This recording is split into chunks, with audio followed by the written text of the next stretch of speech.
tere! Arvutitark alustab ja teejuht IT-maailma Veiko on taas siin stuudios oma koha sisse võtnud. Tervist! Täna tutvustame siis teile ülimalt vastupidavaid arvuteid, mis ei külmu kõrbes ega põle lumes. Meil on pooleli ka arvuti ehitamine ja täna saab lõpuks valmis arvutitark Tõnise ehitatav tõeliselt võimas mängude arvuti. Mis on peidus sõna ruged taga? See ingliskeelne termin tähistab IT-maailmas erakordselt vastupidavate arvutite klassi või ka juba moodsamal ajal on ka ruged mobiiltelefone. Põhilised vastupidavused on loomulikult klimaatilised, kõrge ja madal temperatuur, niiskusele vastupidavus, löökidele, põrutustele, vibratsioonile, ka kõrgusele. Ruged masinad suudavad töötada vabalt sellistes kõrgustes, kus tavaliselt arvutid juba üles ütlevad.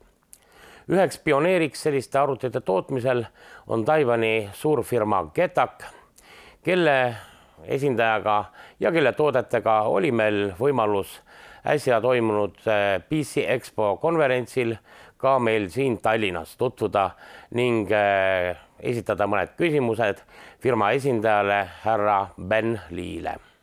Ehk need on siis arvutid, millest võib autoga üle sõita, mis võivad merre kukkuda ja töötavad edasi.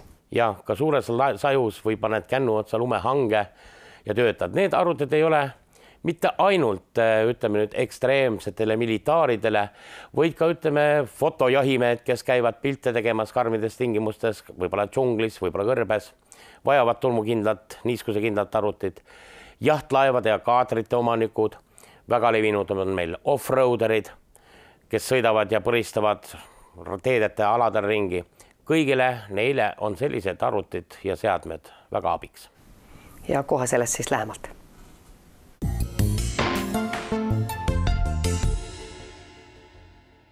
Ühes eelmistest saadetest loopisime me põrandale maha Rugged klassi Delli läpakat. Mida tähendab Rugged? Rugged on ingliskeelne termin, millele väga ühest vastet eesti keeles ei olegi. See on robustne, vastupidav, kindel ja seda need arvutid on. Tegelikult maailma üheks kõige suuremaks Rugged klassi masinate tootjaks on Taiwani firma Getak, kellel sellel aastal täitub juba 25 aastat. Nii et juba päris väärikas iga. Ja nüüd me oleme siin ADEA PC Expol ja kohapeal on Mr. Penn. What kind of products makes Getak?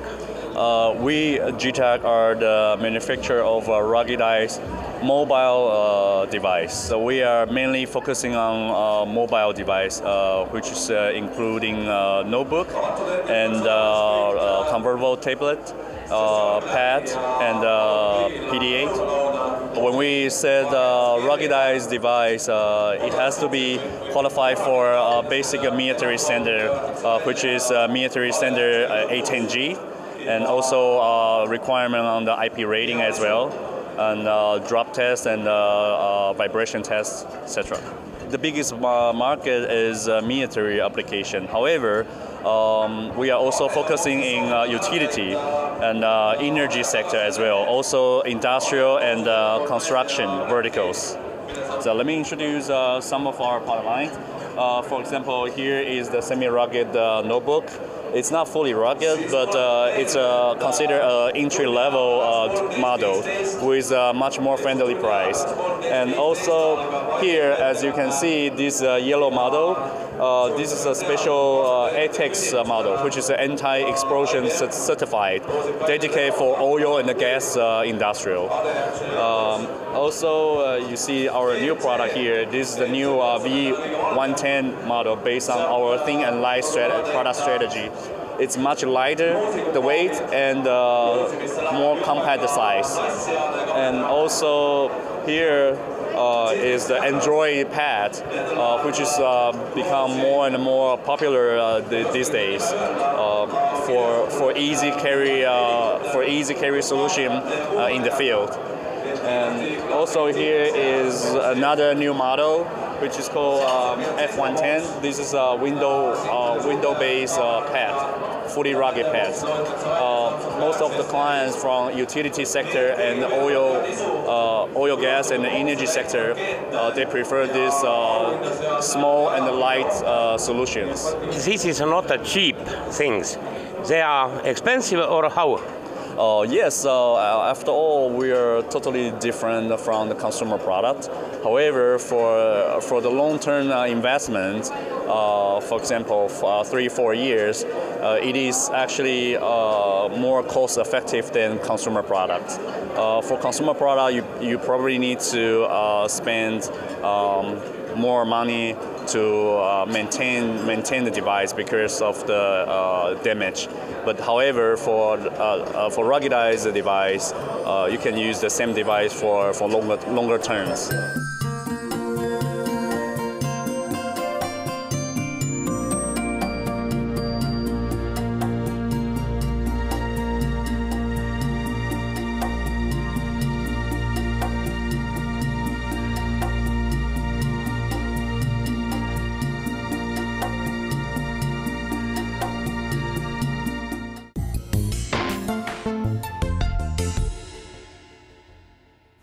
Nüüd aga räägime mõnevõrra teistsugusest arvutist.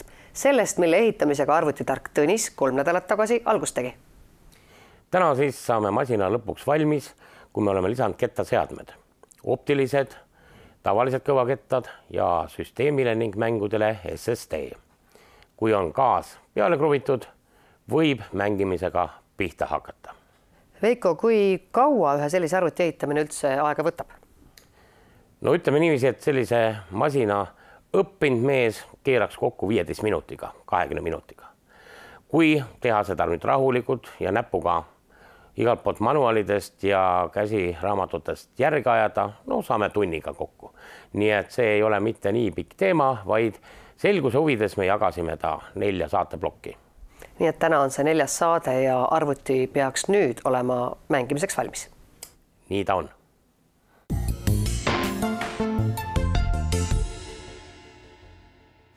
Nüüd, nagu eelmises saates lubatud, asume me oma arvuti ehitamise kõige viimase etapi juurde ja alustame sinna massmälu paigaldamist.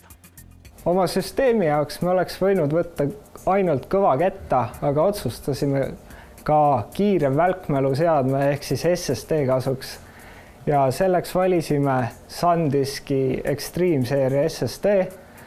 Mahuks 120 giga, mis piisab täiesti nii operatsioonisüsteemi kui tähtsamate programmide jaoks. Ja lisaks sellele tuleb siis Seagate'ilt 1 terabaidine kõvaketas. Kõvaketta peal saab siis hoida multimeediat, pilte, filme ja muid lisaasju, mida oleks vaja. Ja nüüd lisaks on meil ka optiline seade. Optilise seadme puhul läksime lihtsat teed, tavaline Samsungi DVD kirjutaja, mängija. Oleks nüüd võinud võib-olla võtta ka optilise Blu-ray seadme, aga kuna selle järgi otsest vajadust ei näinud, siis jäi see hetkel kõrvale.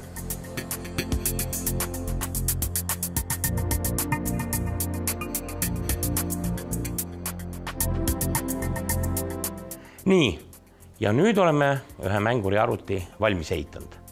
Korpusel on kaaned peal ja masin ootab ainult monitori, klaviri ja hiire taha ülitamist. Ja palju meil siis see kupatus maksama läks arvutitargas?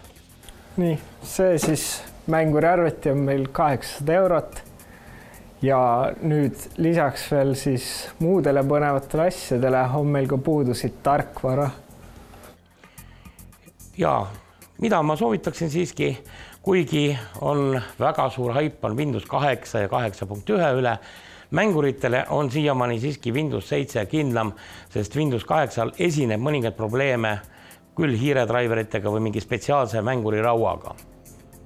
Ja nüüd, kus meil on meie mänguri arvuti valmis, siis proovime ühte ägedamat ja populaarsemat MMO-d, milleks on siis Secret World ja nagu näha, Mari meil juba mängib seda siin.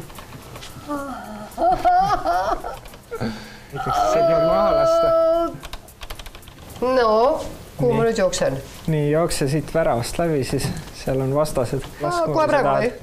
Ei noh, praegu veel. Sõidu pealt. Nii, keda ma laseme? Siin on nüüd enda omad, neid sa lasta ei saa. Näiteks see, seda võid lasta. et see jooksid mööda. Näiteks. Mida ma teen? No ma ei suuda teda endast ümber pöörata. Otse. Nii, ja paremaga vajutad numbreid. Nii, ja D-tähega saad pöörata. Keskedalas. Aga nagu me teame, mitte igaüks meist ei ole arvutimängur ja ei vaja sellist suurt ja kallist kasti. Selle jaoks leiame me kaasajal lahenduse ka 4 korda odavama ja 40 korda väiksema arvuti näol.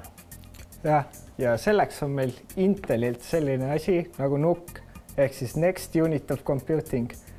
Väike, kompaktne lauaarvuti. Aga sellest juba pikemalt järgmine kord.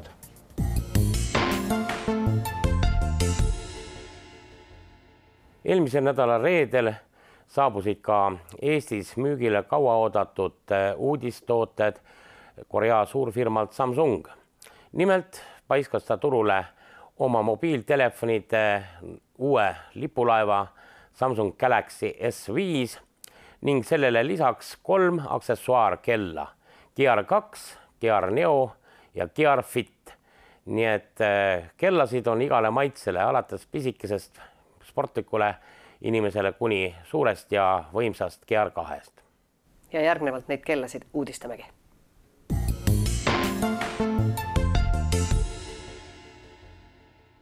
Täna on meil väljas siin täiesti uus Samsung Galaxy S5. Samuti on meil väljas valik erinevaid tahvelarvuteid. 12,2 tolline uus Samsungi Galaxy tahvelarvuti, mis on ka suunatud rohkem, ütleme, sellisele ärikasutajale. Ja räägime hästi palju mobiilsest turvalisusest. Kui tänasel päeval on räägitud, et Android ei ole turvaline, siis Samsung näitab seda kindlasti, et Android on turvaline ja seda on võimalik kasutada nii kodukasutajal kui ka ettevõttel. Ja iPhone'i kõrval on ta praegu ainus selline veel? Jaa, absoluutselt. Aga teie teised hitt-tooted tänasel päeval, need on ikka päris uued, on vist kellad, et milline huvi nende vastu on ja mis need võimalused sellega kaasnevad? Ja kellade vastu on tõesti suur huvi ja me oleme ise ka hästi elevil. Täna näitame siin 3 uut kellatüüpi. Võimalik on siis nendega teha kõnesi, siduda erinevaid, ütleme, sellise fitness rakendusi, on võimalik ka pulssi mõõta, seal on, ütleme, erinevad sellised lisaseadmed muidugi vajalikud. Toimivad nad üle Bluetoothi, on võimalik siis, nagu ma mainisin, juba helistada, sõnumeid saata, kontakte vaadata, osade kelladega on võimalik ka juba pildistada. Et kuna telefoni formaadid lähevad järjest suuremaks, siis on mugav hoida telefon taskus ja kõne ja muud sellised operatsioonid teha puutetundliku kella pealt juba. Kuidas meie tarbija selle on vastu võtnud, et milline see tarbijate poolne huvi kellade puhul on? Võib öelda, et huvi on hästi suur ja tänasel ADA Actionil me oleme ka tähele pannud just seda, et inimesed tulevad meie boksi ja tunnevad huvi just kellade vastu ja mobiilsete seadmete vastu. Kuna me oleme siiski, ütleme, sellised pioneeristaatuses, kes neid kellasi pakuvad, siis inimesed on nad väga hästi vastu tegelikult võtnud. Palju on juba kasutajaid ja loomulikult me ise kasutame neid ja ma arvan, et sellel on kindlasti suur tulevik.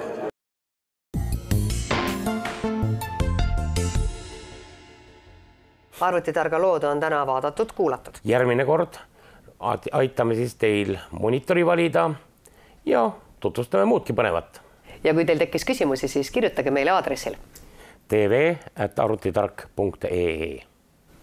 Aitäh vaatamast ja kohtumiseni järgmisel kolmapäeval. Head aega!